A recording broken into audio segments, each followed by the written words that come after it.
There is something that God cannot do. When God was making his first covenant with Abraham, God did something that was very out of the ordinary. God swore, or another word for swore is promised, upon himself. When making a deal with someone or forming a contract, men often swear upon money or objects, but God instead swears upon himself. Why is this? The reason men swear upon objects is so if they do not follow through with their promise, there is still something to gain. People will often say, "My word is good," yet we still doubt when they want to wager their word for something worth value. Therefore, men must swear upon something greater than themselves.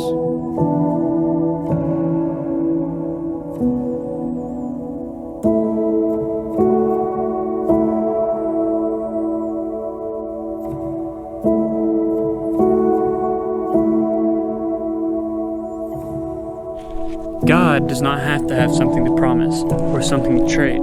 God can swear by his own name. This is where we see one of the first and greatest qualities of God. Unlike men who often break their promises, God cannot. This is only part of the thing which God cannot do. To dive a little deeper into what God cannot do, let's look at Noah. In the story of Noah, a man who has never even seen rain itself fall from the sky is told that the whole world would be filled with water to the point that he would need to build a boat to save what is left of creation. God told Noah there would be a flood, and also told Noah that his family would be saved by the boat. Noah built the ark, and the flood came, but Noah was on the ark for 150 days. After 150 days, I myself would begin to doubt if God was ever going to remove the water. But in Genesis 8, verse 1, we get an insight into the thing which God cannot do. The verse starts, "But God remembered Noah." But why is this our greatest hope? And what does this have to do with what God cannot do? If men can break an oath, then what is keeping God from breaking an oath to us?